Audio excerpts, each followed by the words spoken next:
I'm Rob Licuria, Senior Editor at Gold Derby, here with Molly Hughes, Production Designer on the gripping drama 13 Lives. Molly, as a production designer on this film, you had the daunting task of creating the main attraction, these intricate caves, and they had to look real, meaning the texture and the color and the ability to light and shoot within it had to be perfect, so no pressure, right? Right, right. Talk me through the process. What was the research phase and pre-production like when you're trying to establish a baseline for achieving this level of authenticity? Yeah, great. Well, thanks for having me today, by the way. So I think the biggest issue for us, we were making, as some of these other films and people we're talking to here today, we were making the film during COVID, kind of at the height of COVID. We started working on the film. And so it became evident pretty quickly that we were not going to be able to shoot in Thailand, at least not for most of the shoot. We had very high hopes we'd get to Thailand toward the end of our shoot for beauty shots and some real shots within the streets and of people and rice fields and all of those things. So we sort of had to put that on the back burner and focus on how are we going to create, this world that so many people witnessed and were on their televisions over the summer of 2018 when they were kind of glued to this event and not knowing what the outcome was going to be at that time. Now, by the time we were making the film, everyone knows what happens. And it's, I think, a little like, Ron makes some films like that. He made Apollo 13 and everyone knew the outcome of that. So he really guided this process of research and storytelling over Zoom with me for several months before we were able to head off to Australia. And that was a really invaluable period. I mean, I had a line producer say to me once, movies are made in prep. And I believe this movie was absolutely 100% the heart of it, made in prep, at least from a design standpoint. So we had the good fortune of our producer was also making a documentary about the film at the same time. And we had access to hours and hours of video, of interviews, of video footage, of photographs. We had a National Geographic scan of the real cave that we had access to. So it was almost like so much information trying to distill all, to kind of weed through that to get to what is the movie we're trying to make. And in our case, I think for me, it was really about more than geographical authenticity. It was about storytelling, authenticity, cultural authenticity, and technical authenticity. So, if we were unclear how these divers really did this, and if we weren't sure of our scuba skills and how all of that worked, then we would have been called out on it. So that was a kind of simultaneous challenge that was happening as we were trying to figure out how to build the caves. Yeah. And then I think the biggest thing was really we needed to find how we were going to do it, where we were going to build the exterior of the cave. I think a lot of people were surprised that the exterior is built. There's a very good visual effects extension above the entrance that makes it feel very integrated into the hillside. That seems real, but we did in fact build that. And then from that, we had to find a place for the entrance, the base camps, these governors' buildings. So that was sort of phase one.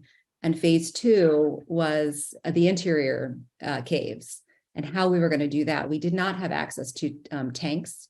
So we had to find a place to build tanks, and we had to figure out how many tanks to build, which was kind of an extensive undertaking unto itself. So once we solved those two key problems, the location for the exterior and the finding a space large enough to house 4 100-foot long tanks for the interior, then we could really settle in, and work through the design.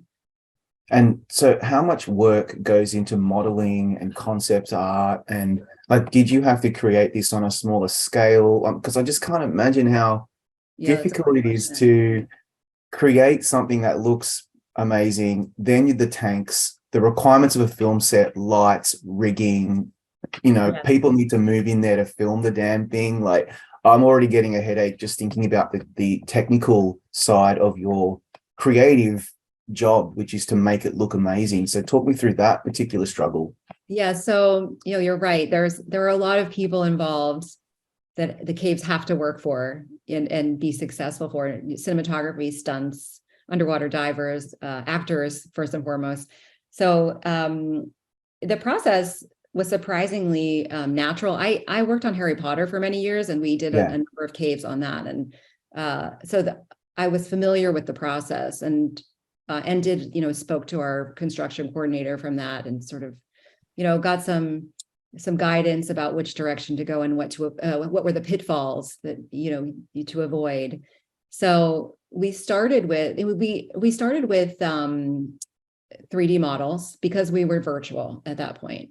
So we had, I would do drawings by hand. I still draw by hand. I'm not a computer draftsman. I'm of a generation of hand draftsmen. So draftspersons. So I drew some I did some plans and sections by hand that I then emailed over to some savvy 3D modelers. So one person was in the UK, another person was in Australia. We were kind of all over, just trying to get people who were available to help us. And then we would start working out these 3D models. And at the same time, I had hired an illustrator, and he was helping me work out how we wanted to light them, because the biggest question everybody had was, how are we going to see anything? We build these dark caves, nobody can see anything. What's the point? So for Ron, it was, we needed to be able to see actors' faces, and we needed to see what the dangers were in front of them. So those kind of things are where we started. But it really, I think we started with 3D models. We moved at one point, when we finally got into Australia and our location, we moved into virtual. And we found very quickly that the claustrophobic nature of the caves and virtual reality did not go well together. The VR worked really well for our exterior cave, for everyone to see what it would be like to be at the bottom of the stairs, at the top of the stairs, looking down. But once we had the fully enclosed spaces, we found people had a very difficult time navigating those in virtual reality. I don't know if you've had any experience with that, but it can make you kind of car sick when you're in the space, and really it was difficult for people. So we abandoned that with the interiors, and then we went into carved models from there.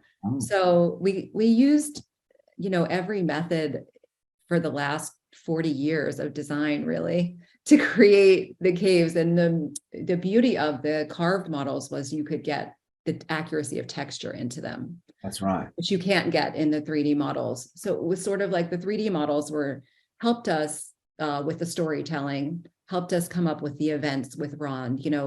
What happens if someone is trapped and has to go on their stomach? What if they have to go on their side? What if you have to push a child through before you so you can both fit? What if you get stuck? What if there's a collapse? And so we created events based on, and each set had an event or two. Where someone drowned, that was an event. There's where they have to turn back when there's a sort of a water collapse at the beginning, that was an event.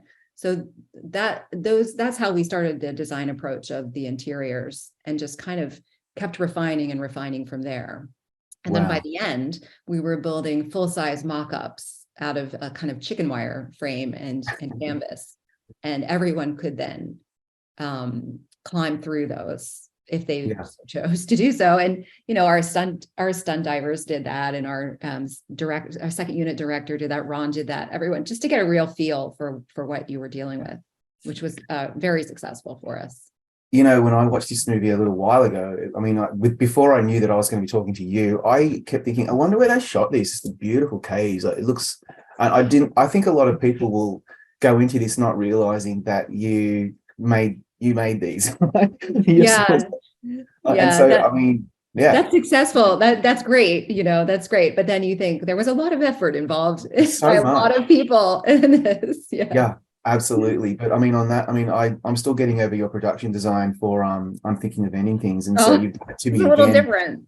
A little different. Yeah, I think, Yeah. it shows your it shows that you're so you can do all kinds of things. But look, but I think, yeah, great work on 13 Thank Lives of you. I Liquor. mean, they're both about claustrophobia a little bit, right? Exactly. Both films, so I can do Maybe that's a theme claustrophobia. for your career going forward. We'll see. I don't know.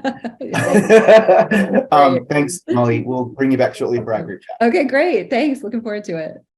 I'm Rob Licuria, Senior Editor at Gold Derby, here with Curt Beech, Production Designer on Till. Curt, I'm still getting over this film. I knew some things about it, but it was just such a great way to get back into this story. And I was thinking, for everybody involved in the production, to have to recreate Mississippi and the Midwest in this particular time period is no easy feat. We've seen it before on many different films, but I just think you were able to really tap into something really special here with the detail. Can you talk me through perhaps what was the most challenging set for you? Was it the Till home, the cars, the general store? You tell me what you thought was the most challenging. I think the challenge is it's the accumulation of the sets. It's not any one in particular. Creating her house was difficult in a way because there is no reference or research to what her place looked like. There's a finite amount of research when you're doing a film like this. And the job at the beginning in prep is to try and feed yourself with as much of it as you possibly can. So we looked at a lot of different sources to try and figure out how to approach these spaces and make them feel as authentic and real as possible.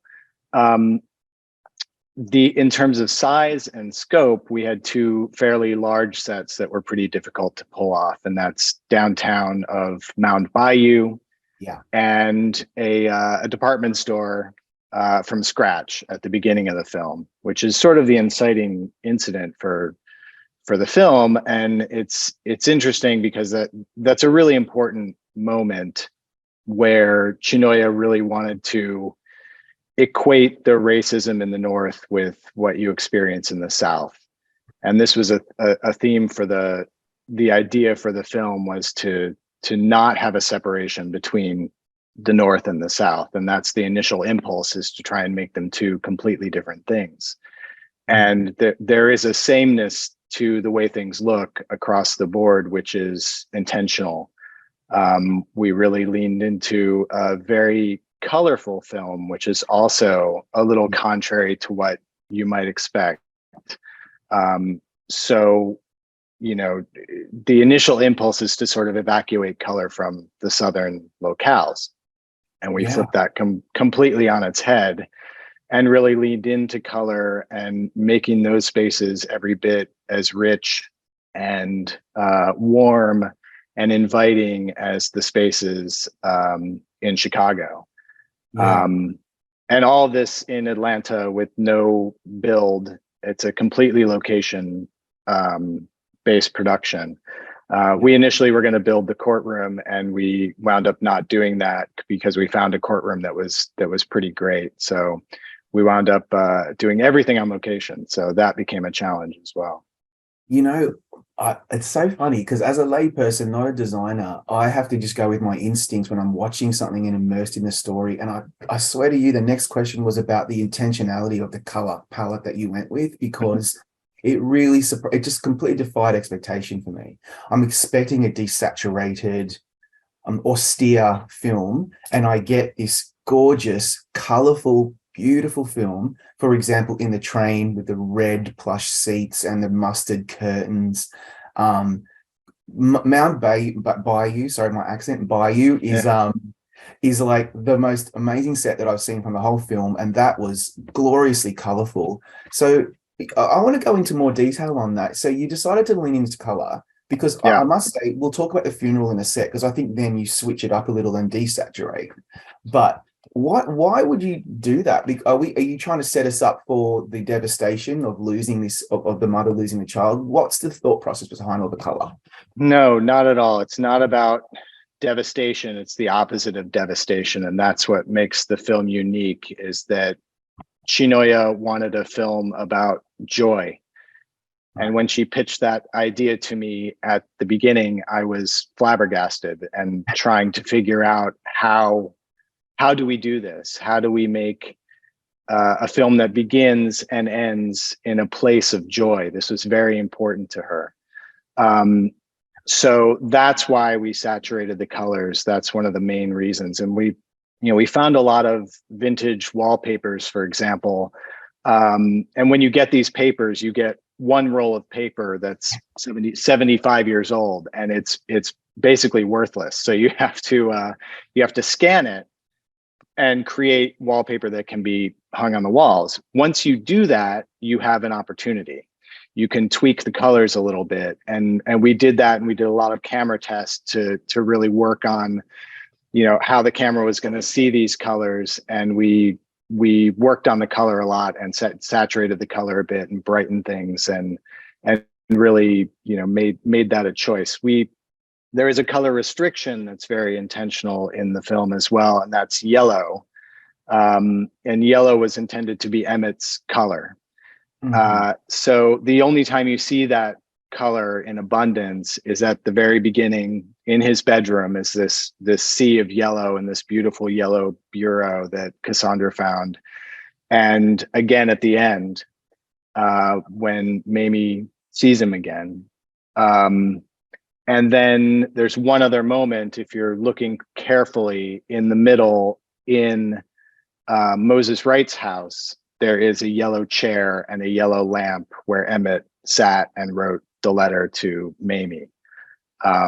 So color is a very important part of the show, and unexpected for me too. When it was pitched, and when I pitched the film, this was not.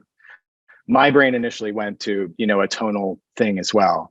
And then I was told that we were going to do something totally different, which is great. It's the best thing to hear at the beginning, to have your initial impulses completely flipped upside down. That is engaging and exciting and really gets you going. Yeah, it keeps you on your toes. And I think it makes me realize as a viewer, as a consumer of the film, like to trust my instincts, that I'm seeing something that I wasn't expecting, and it made me feel something that I wasn't necessarily expecting. And that's the beauty of this film, because as I said, it's a devastating watch because of the story, but I left that film feeling really defiant, and I feel like the color did that as well. But the funeral is not necessarily that colorful. I feel it was slightly more desaturated, and it is beautifully done. I feel like I was there in the time. Can you talk me through the process of creating the funeral set? The funeral set is based on research, and we tried to find a location that had a balcony that was suspended from the ceiling, which was a big ask. So we scouted a number of churches, and then we found one that worked really well for us. And it had to, the geography of it had to be similar to what we had in our research. Where the casket went, where the enough room for people to walk by was very important, and then also room for camera and such. So it was a very practical choice, that church, and it is not the moment for color either. Yeah. So it is a fairly sparse, white, plain space. And as a contrast to everything else that's in the film, it worked really, really nicely. So these are some of the gifts that locations can give you in the process. Yeah, and it's a great example of how production design and other departments like cinematography and so forth can really add to telling the story in nuanced ways that we don't necessarily appreciate when we're in the moment, but we think about later. And I guess that as a designer, that's where you get to really shine. Would you agree with that? I would 100%. And Bobby Bukowski, who shot the film, every day with him was lovely and amazing. And he has such a warmth of character himself that he brought to the way he shot it. And you feel him behind the camera as well. And Chinoya also.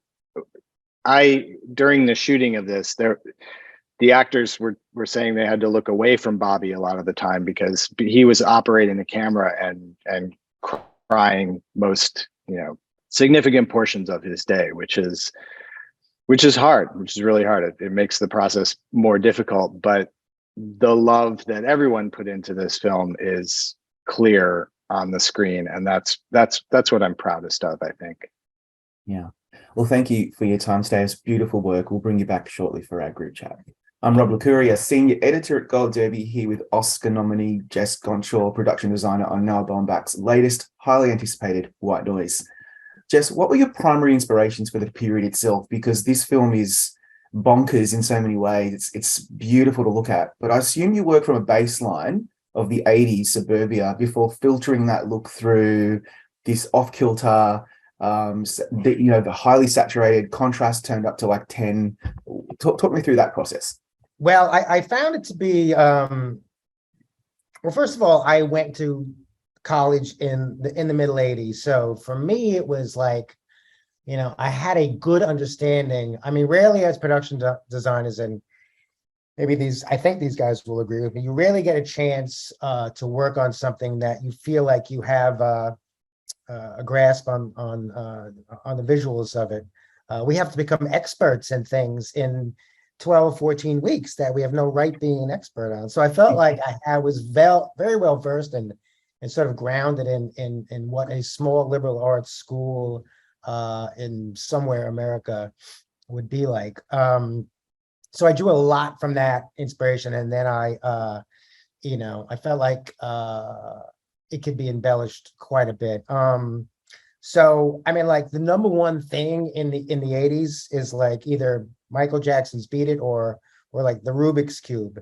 So I started to look at that Rubik's Cube, and in this movie, the nucleus, the centerpiece of the movie is this supermarket. And I started to think of the Rubik's Cube as all the little squares as product in the supermarket. And as the movie went on and some people were trying to solve the puzzle, all of the color sort of amortized its way throughout the movie, in the college campus, in the home, on the evacuation scenes, and all of those things. And I tried to just, I don't know, that was one thing I was trying to make a conscious effort of doing that with like supermarket product and branding, and just all the boldness of what I remember and what I still know the 80s was like. So that's where it sort of came from. That makes sense. The branding is off the charts, not only in the supermarket, but in the home, even in the German teacher's little apartment. It's like there are little Easter eggs everywhere. I wanted to freeze frame just so I could kind of go back into my nostalgia kaleidoscope. It was pretty impressive. The supermarket itself is the most gargantuan thing I've ever seen. It's like a Costco times 10. And one of the characters says, everything is fine if the supermarket's okay, something like that. And I just thought, yes, that's so true. It's so true. It's our peace. It's our church. I'm curious though, when Noah's talking you through the concept, where do you go to in your mind, and then what was the hardest part about making that supermarket set? Because it's mind-blowing. Yeah. Well, I mean, obviously, the hardest part was finding a place, because it took a while. It was probably like the longest set I've ever worked on, because of just having to, a full functioning big supermarket, find a place to do it, make all the product, print all the labels, wrap all the cans, get things cleared, make, paint the whole thing and things like that. I mean,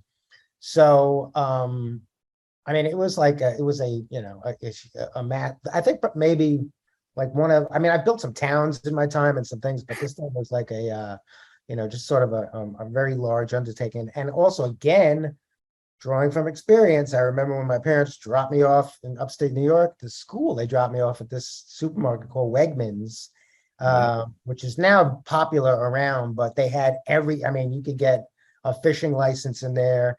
You could get, Cracker Jacks, you could get Oreos. And it was like, and it was like this, I was just like, holy shit. I was like, this is like very colorful.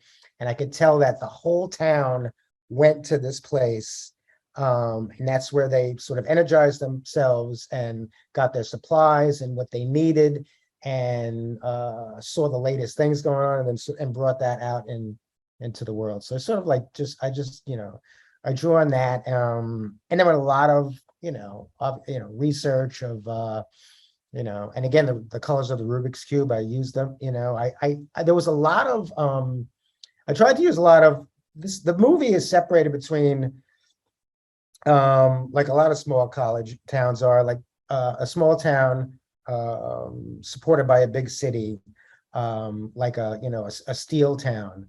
Yeah. So all the Iron City, which was the Big Brother city, I try to use a lot of like all primary colors. And in the liberal arts town, I went with like a lot of secondary and pastel-y colors, just to try to separate those two things. Yeah. Like I went to school near Rochester, New York, which is next to, very close to Buffalo's big steel mill. And they actually we used to go to Buffalo and work with like shipbuilders and bridge builders on little, metal sculptures and things, and bring them back to the campus, like, working in big medium like that. So I know. So I try to separate those two things in color worlds like that. Yeah. And then in the college on the hill, which is the college that you referred to earlier in this interview, I was blown away by the audacity of, having architraves and windowsills adorned by rainbows, and the space is really kaleidoscopic.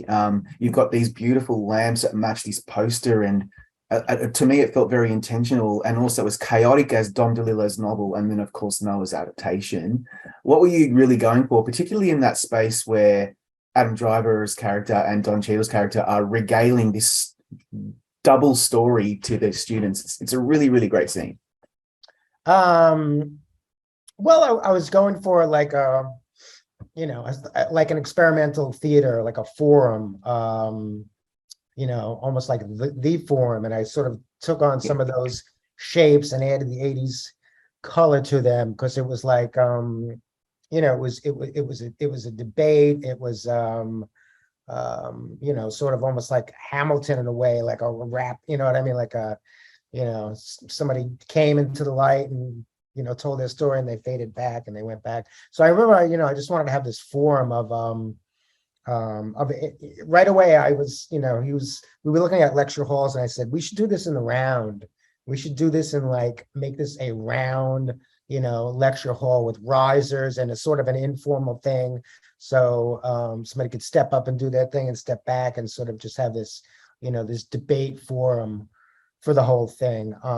So I was like going with that, and just wanted to make just a great space for them to be able to have a theater on the round, and make it a lecture hall, and bring some color into it, and again amortize that whole color that would have started in the supermarket and seeped its way through the film. Yeah, and I think that, before the film gets a little darker later on, after the airborne toxic event, the home itself I found really compelling. There's this pastel autumnal wallpaper, wood staircases.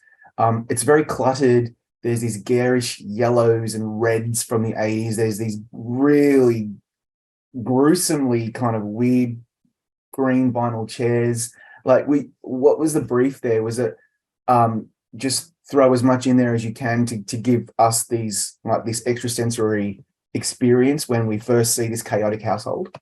Well, again, he's Adam Driver's a college professor, and I'm sure after you tenure, you probably, the job may come along with an old Victorian house, and wherever this thing's supposed to be, in the Midwest, upstate New York, whatever. We were shot Midwest, and both of those. Both his character and Babette, they're on their third or fourth marriages, so I figured they had a lot of stuff that they would bring, and a very eclectic sort of feel to it. So so when we built all 3 floors of that house on stage, and not on top of each other, we didn't have a place high enough, so we sort of cheated and split it up. But But I figured it would just be a lot of baggage in that house that they would have brought, from other marriages and other things. And plus, like, the dialogue in the film, there's constant dialogue going on. People need to, pick up things, walk behind something, walk under something, open something. So there needed to be a lot of, of clutter.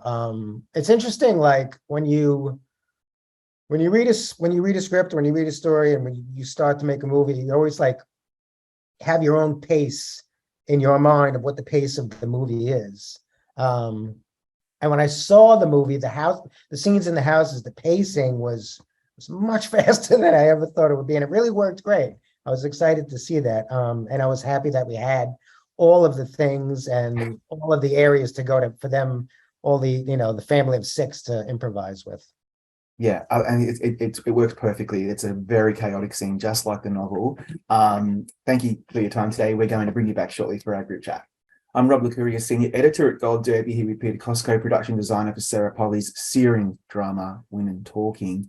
Peter, this film is contemplative, confronting, and it takes place primarily on this one massive pivotal set that is extremely immersive, this barn where the women debate their future.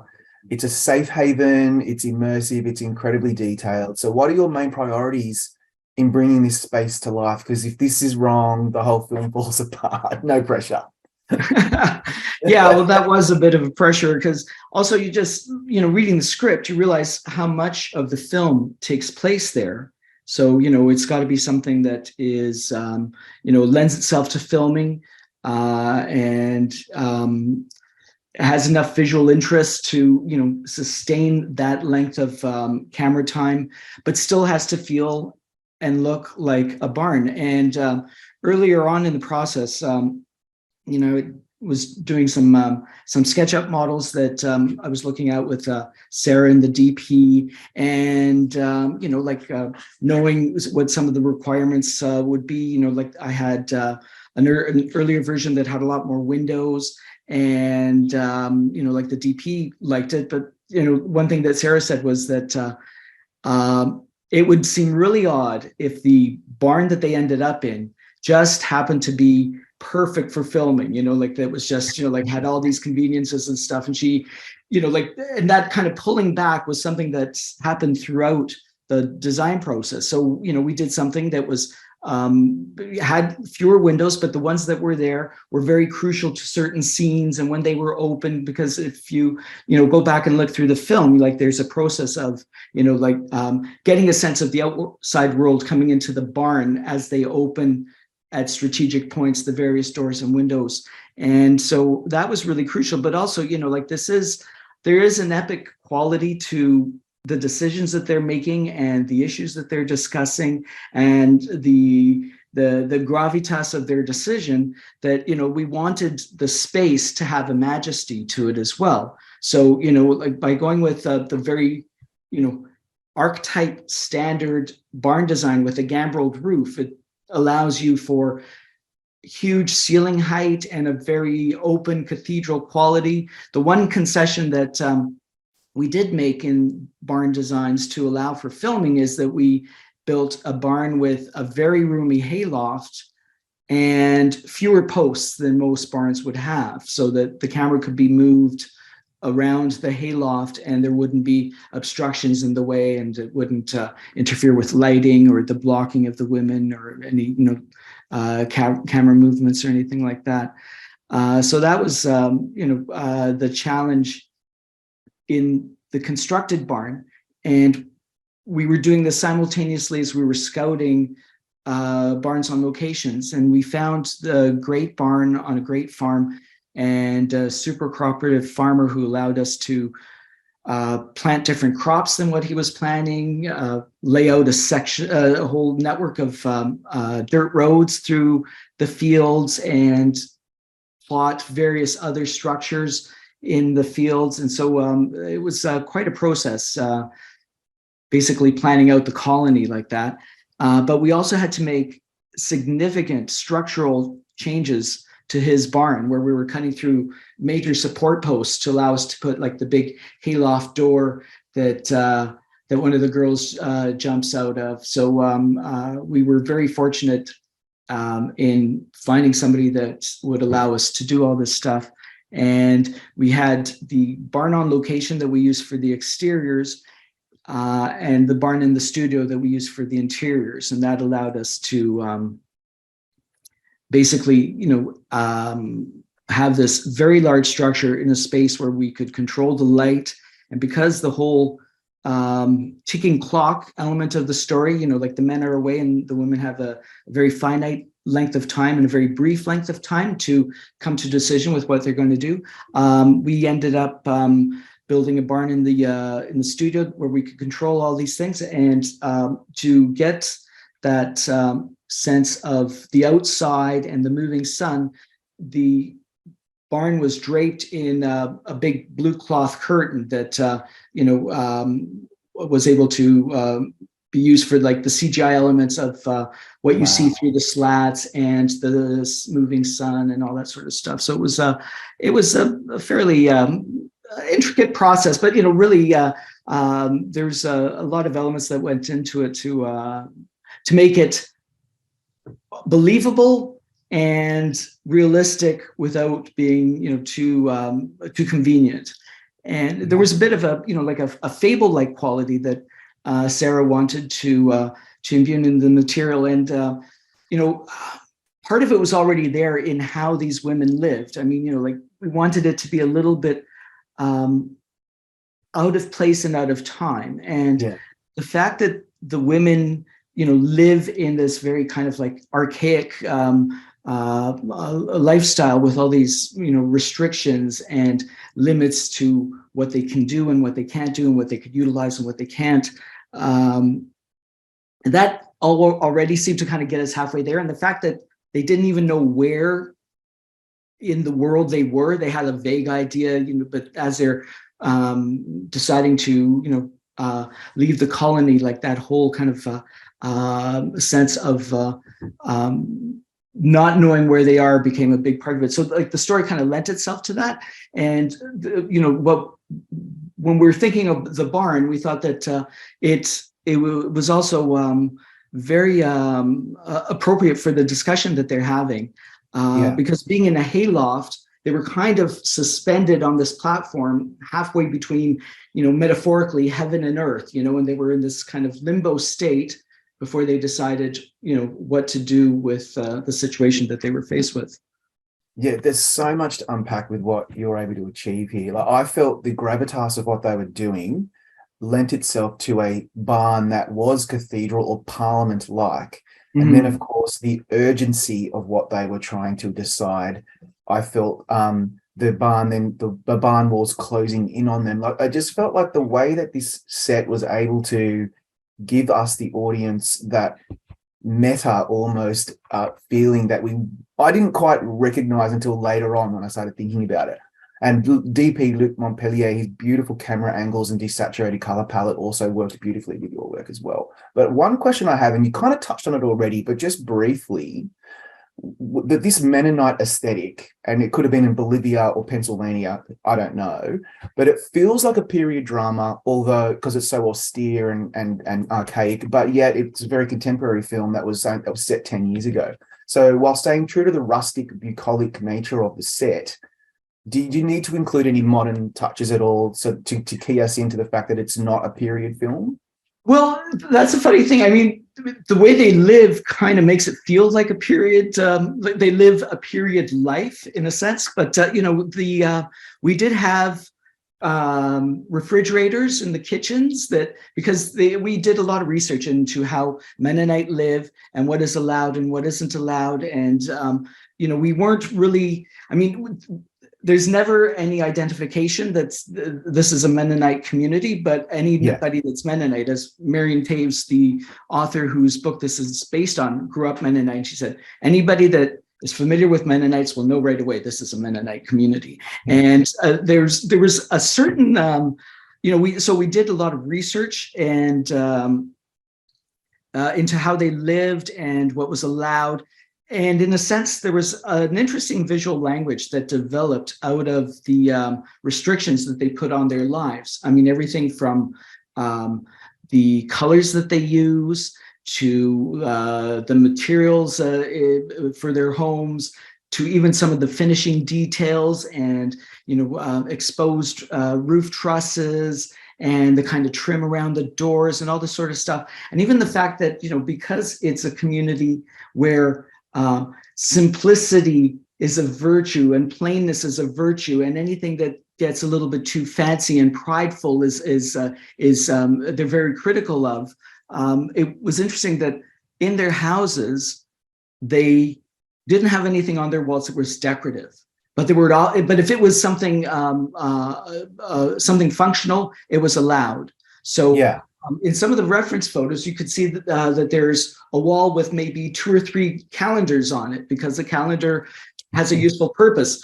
It also happens to have a photographic image that's part of the calendar and gives some decoration to the wall. But there were other reference photos that had particularly beautiful face cloths on the wall next to the sink. And functional, but yeah. Yeah. So that's fascinating. Yeah, and so within this kind of limited visual language of how they lived, we tried to then give each of the houses their own particular character. And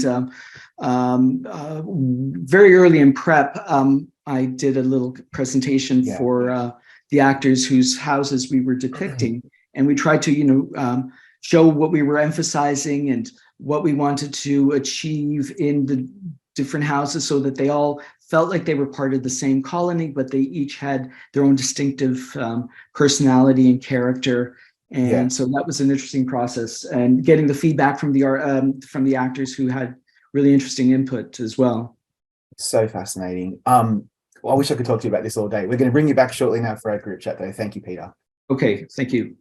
I'm Rob Licuria, Senior Editor at Gold Derby, and I have the pleasure of having 4 of the best production designers on planet Earth with me today to talk about their films and, of course, production design, generally the secrets of the art.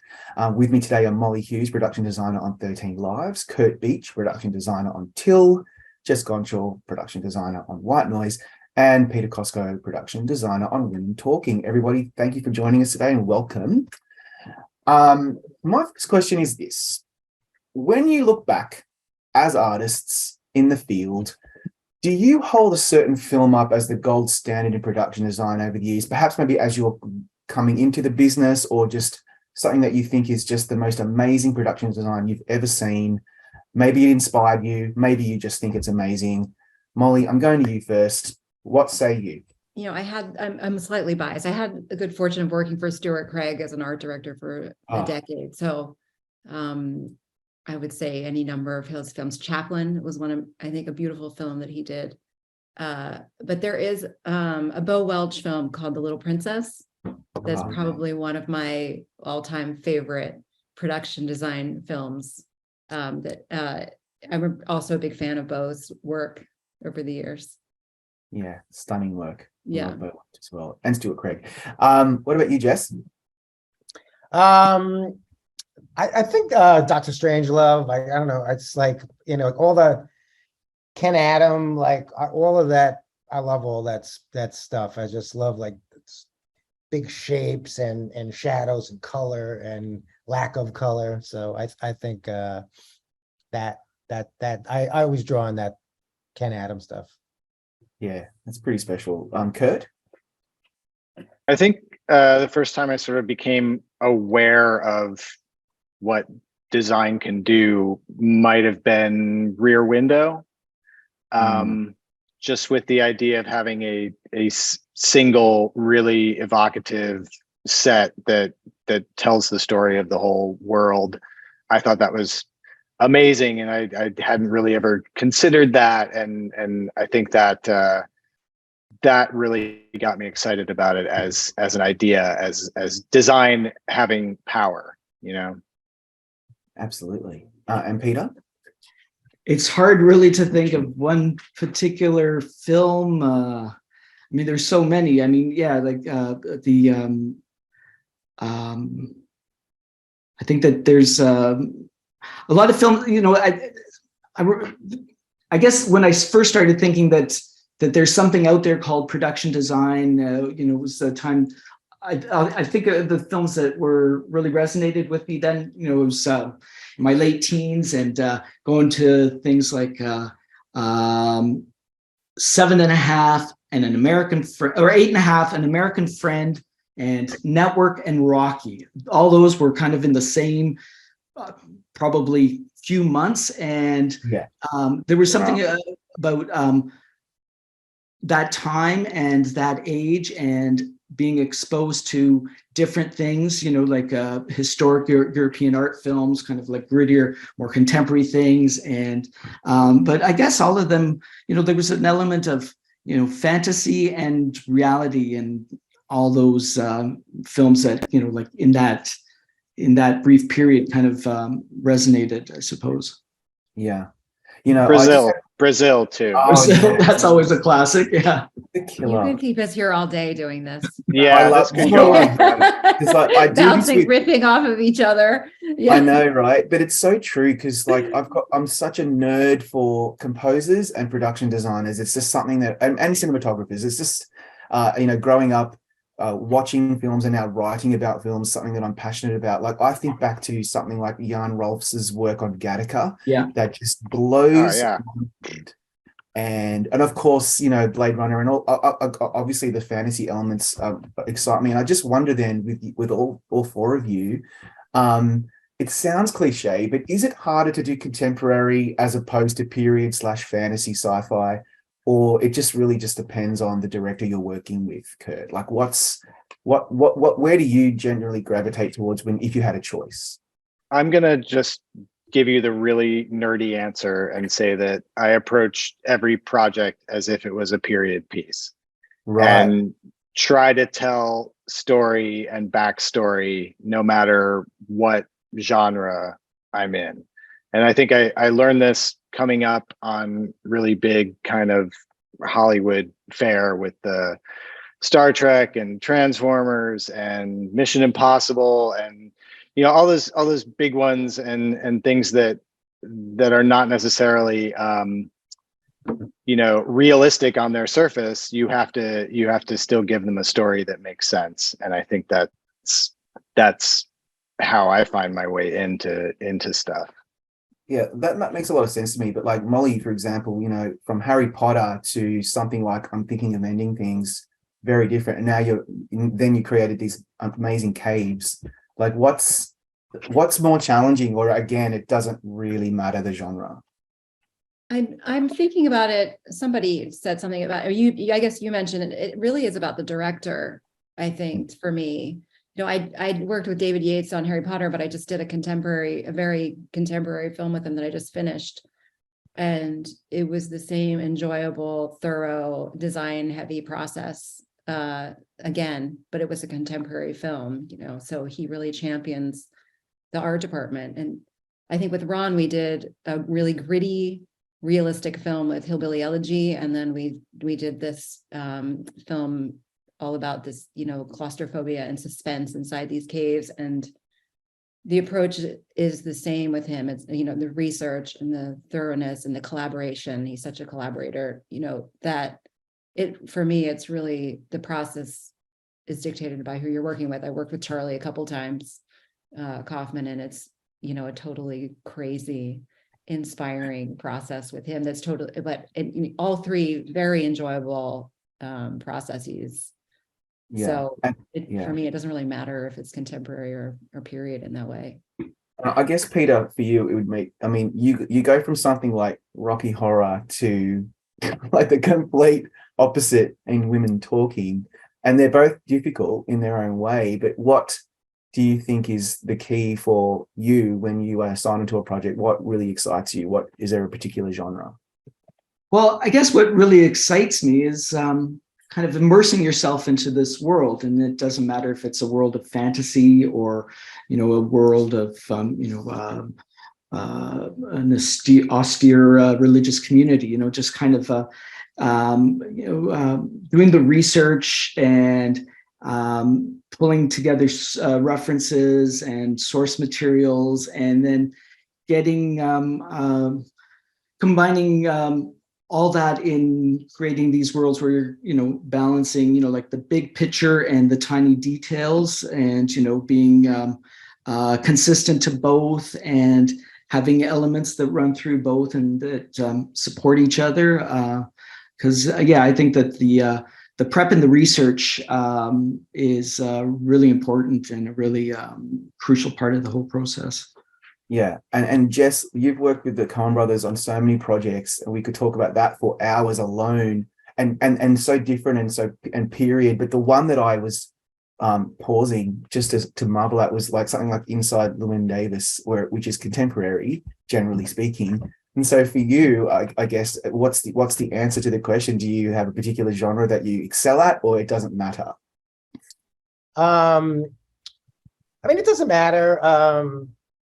I don't know if Inside Llewyn Davis you would call that contemporary. That's True. Yeah. 1960s True. Village, but whatever moves the story along, and you hit the highs and the lows, and cliche, you give a voice to the things that can't talk, which are wall colors and shapes and furniture, and like all of those things. So I gravitate towards a good story, and how can I help it? How do I identify with it? Is there something I feel like I can give it to it? And there's like somebody, we all do like all the research, and the art departments are pinned up on the wall, and there's like, every picture, everything. But at some point for me, I just gotta let that go and say like, okay, there's what's right for the period.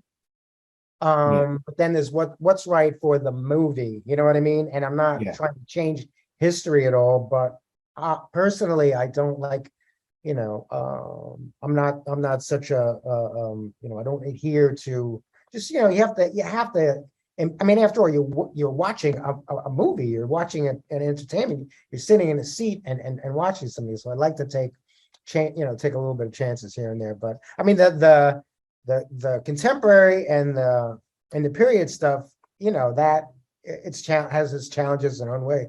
The future is the hardest because nobody's seen that yet. So that's the hardest. The fantasy, those are the hardest things to come up with. Yeah, I can imagine. And in fact, it brings me to my final question just briefly, and that is, I spoke to a production designer once, a really acclaimed one, and she said that in creating the look and feel of the film, sometimes she's terrified that the work will come across as proppy and just as a set. So when designing and constructing a film's physical space, how do you, Curt, overcome that inherent artifice that you are creating to make it something authentic and lived in? Is that the hardest part of your job? I'm teaching a class at NYU right now, so I'm in this sort of mode of analyzing what we do, and I think what I'm trying to find is the middle of my Venn diagram is authenticity, story, and visual content, and trying to serve all aspects of that for a design and for the film, and try and find that sweet spot where you're serving the script loyally. Everything has to be real, but not, like Jess was saying, not too real. You don't have to adhere to every single real thing that happened. And this is what you're dealing with when you're doing a historical film too. And you also have to have a visual content that is rich and makes sense for what you're constructing. So it's a battle for sure to try and find your way into the middle of all of those things. But that's where the joy is. I think that's where the fun is in the process, is trying to land that plane. Yeah. And Molly, what do you think of that sweet spot and just in between artifice and authenticity? I actually think so much of it depends on your cinematographer and your relationship with your cinematographer. And it's really important to keep that relationship solid so that you can work together to really, you can really help guide, the lighting of your sets and the way that they're shot, and help that process. Sayampu and I worked so closely on this film because we were both like, how do we make sure these caves look real? So he was such a big part of the process of, we'd paint them a certain way and turn the lights off and put a flashlight in front of them. Or we did numerous tests underwater and having that collaboration with your cinematographer is really important so that you can, maintain the authentic look that you're looking for a lot of the times. What are your thoughts on this, Jess? Yeah, I think Molly just touched on it. I think you have to be just in sync with the other people making the movie. We have to be a clear understanding if you've all come up with a concept that you want to have a common thread through the movie, whether it's a color or something like that. I mean, just everybody could have an understanding of what that is. So they're all working on the same thing, and they're all trying, we're all making the same movie. So I think this is like a big thing.